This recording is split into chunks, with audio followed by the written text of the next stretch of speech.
How do you deal with a leader who preaches ownership but does not practice ownership? Oh, dread. Mm-hmm. The leader who preaches ownership but does not practice ownership. You know what I do in those situations? I take ownership myself. And I work for all kinds of bosses that didn't want to take ownership. And you know what I did? Take ownership. I took ownership. You work for a boss that doesn't want to lead. You know what I did? Led. In my mind, if a boss doesn't step up or doesn't take ownership, they're not a problem. They're an opportunity. They're an opportunity. It's an opportunity for me to step up. If you're my leader and you're not giving me instruction, you're not stepping up and leading, guess what? I'm going to run with it. I'm going to run. I'm going to take control. I'm going to take command. I'm going to make things happen. And you're either going to see what I'm doing and say, wow, he's taking ownership. I need to step up. Or if he doesn't have any potential at all, then maybe he looks at it and says, you know what? Maybe I'm not fit for this, or maybe they don't realize it's happening. You'll end up taking their job from them because other people will eventually realize.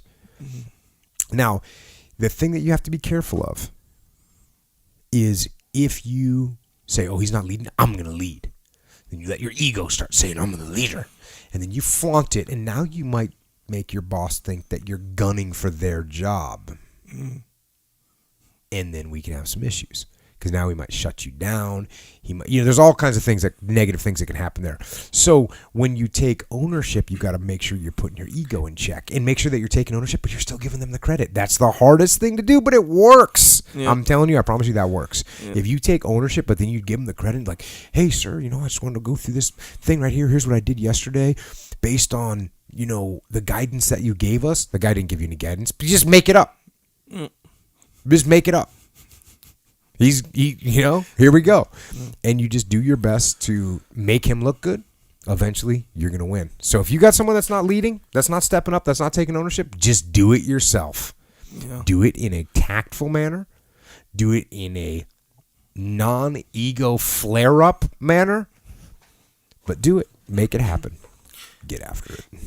Yeah, if you keep that goal, you know how like when you're on a team, right, you have some objectives. It's probably just a handful of them typically, if not just one. Close with and destroy the enemy. Yep. Yeah, make the sale, whatever the goal is. If you keep the goal in mind, then as long as you like really keep it in mind, you can avoid all these. Because if you're like, okay, I'm going to step up, just like I was saying, I'm going to step up and lead. And then if your goal shifts from the main goal that you guys all have to now my new goal is to be the leader. That's my goal, to be the leader. Then up comes the ego, because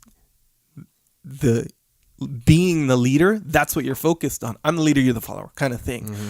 Keep the goal in mind. You're going to do basically with your ownership, you're going to do your part and then some. If someone's not doing, certain things or whatever, you're going to take the lead. You're going to do your job in it to achieve the goal, therefore pulling everybody ahead. That's the way it works. Keep that goal in mind there. Yes, indeed. Do it for the goal, not for yourself. Yeah.